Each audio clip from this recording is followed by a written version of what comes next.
Donne-moi ta main. Christopher prend la main de Bitota. Il cherche, je peux dire quoi, l'épine d'un citronnier. Il va blesser les pouces de Bitota. Il suce le sang de Bitota. Il va également se blesser aussi à son pouce. Et Bitota va sucer le sang. Il dit, chérie, sur le sang, sur ce sang que j'ai goûté, j'aimerais te faire une promesse. Quoi qu'il en soit, quoi qu'il arrive, les hauts comme le bas, les noirs comme le blanc, contre vents et marées, contre vagues, contre tempêtes, je t'appartiendrai. Je mets ma vie entre tes mains. Et l'unique chose qui pourra nous séparer, ça ne serait que la mort. Si tu partais, moi aussi je te suivrai. Bitota répète également les mêmes phrases. Alors il demande à Bitota, Bitota Wany, est-ce qu'à présent tu es sûr que je t'aime et que tu peux vraiment avorter, car je viens de te faire la promesse que toi et moi, on ne se séparera jamais. Avec un grand sourire aux lèvres, Bitota sourit. Laetitia dit, je te donne 48 heures et j'irai avorter.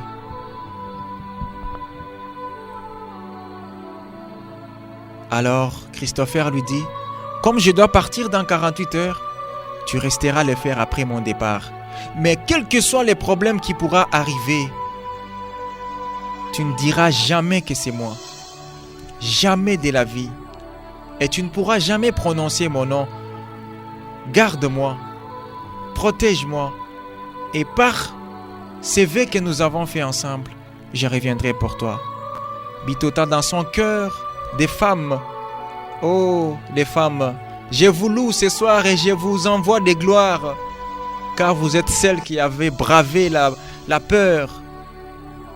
Celles qui peuvent apporter la paix. Je vous dis merci parce que vous êtes nés avec l'amour, car Dieu même en est témoin, il a dit, homme, aime ta femme. Il n'a jamais dit à la femme d'aimer son homme, car il sait que la femme naît avec l'amour. Quand elle dit qu'elle t'aime, elle t'aime. Oh, Bitota Wany. Nzambe. Bon, ashkato kata masolot. Parce que troisième partie ezali lelo na asili c'est la deuxième partie parce qu'histoire vraiment tozui moins problème au boye. Bon, je suis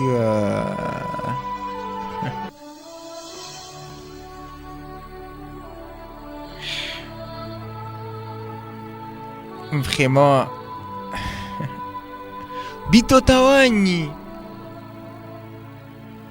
Je dois partir en ville. Christopher part en ville. 2 jours plus tard, il laisse à Bitota. Bitota, là où elle est partie, voir une maman à qui elle a parlé. La maman lui a dit, tu vas prendre telle chose. Je ne vais pas citer ça ici parce que si je cite, il y a toujours des gens qui ont des grosses oreilles quelque part, qui sont dans la même situation que Laetitia de cette histoire et qui peuvent aller faire, parce que moi, je condamne les criminels. Ne dis pas, c'est une leçon seulement. Elle va partir faire des solutions pour avorter. Mais malheureusement, vous savez que des plantes ont toujours des conséquences car on ne sait pas comment ça va réagir. Et lorsque vous avortez, il faut quelqu'un à côté de vous pour vous aider à arrêter l'hémorragie. Mais malheureusement, Laetitia n'a pas pu. Elle a fait ces choses clandestinement dans les toilettes. Elle avait perdu beaucoup de sang et elle est tombée juste à l'entrée des toilettes.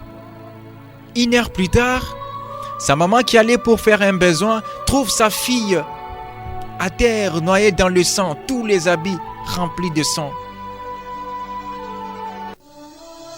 On l'amena à l'hôpital.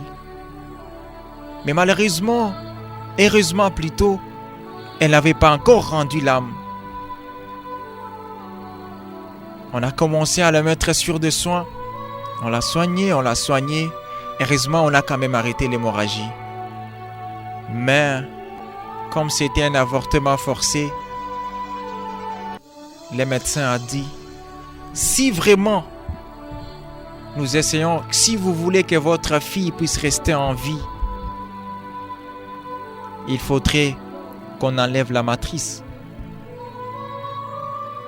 Elle peut rester femme, mais jamais pour concevoir. Le père qui se tient à la tête. Ma fille inconsciente.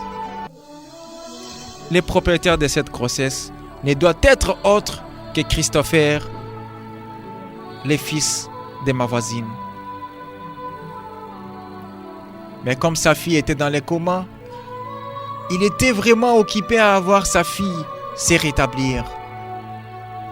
Le père n'ayant pas de choix, il a préféré que la matrice de sa fille soit enlevée, afin que sa fille puisse vivre. Elle peut rester femme, mais jamais mettre au monde.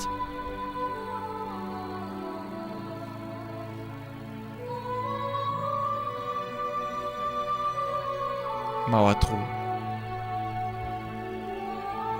La fille s'est rétablie quelques jours plus tard. On lui a annoncé tout ce qui s'était passé et que sa matrice était enlevée. La fille a coulé des larmes car à cause de Christopher, elle a perdu ce qui est de plus cher chez la femme, sa progéniture. Elle ne pourra jamais avoir d'enfant. Mais du moins, de toutes les questions qu'on lui posait pour savoir qui étaient les propriétaires de la grossesse, parce que le père et la mère étaient vraiment sûrs que c'était les fils de leur voisine. Mais elle a nié totalement. Elle niait justement pour protéger son chéri.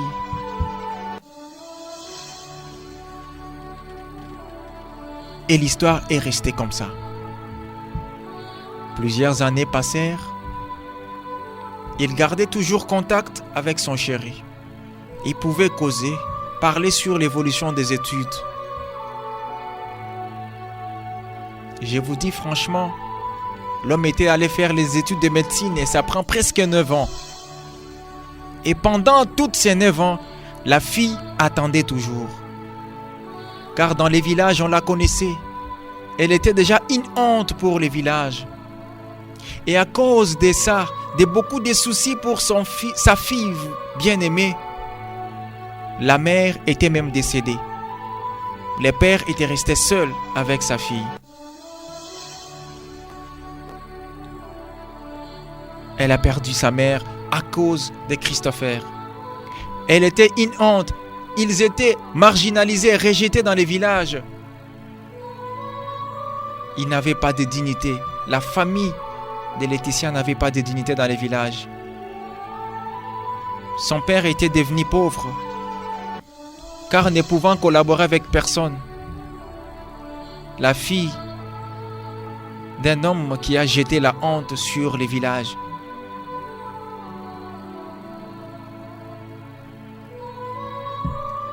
Mes chers amis,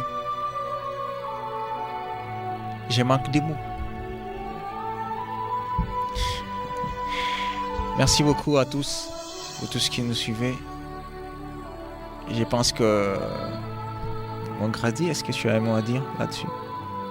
Toi les gars, ou bien te bomba s'il te plaît. Merci. On peut continuer juste à terminer la deuxième partie. Comme ça, la troisième partie, ça va venir prochainement. Ils étaient rejetés, elle et son père.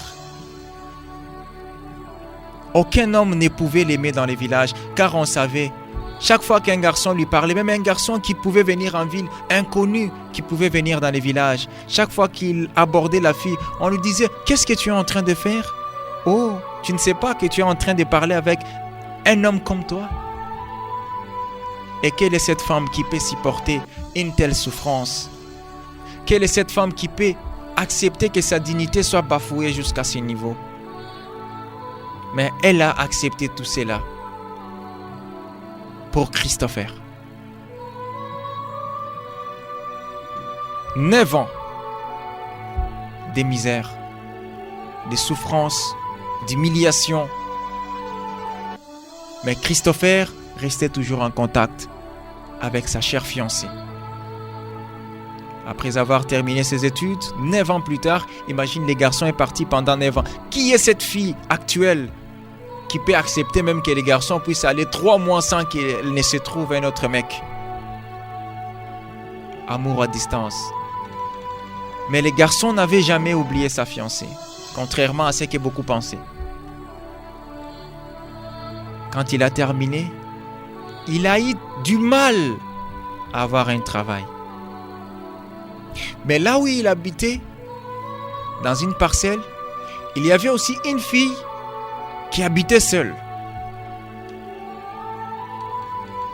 Mais chaque fois, on se demandait toujours, mais cette fille ne travaille pas, elle est toujours à la maison, mais comment elle arrive à payer la maison? Comment une fille de son âge, une jeune fille célibataire, peut-elle habiter seule? C'était la plupart des questions que les gens se posaient. Mais cette fille était la fille d'un ministre qui avait fui son père parce que son père voulait la faire marier par des hommes qu'elle n'aimait pas.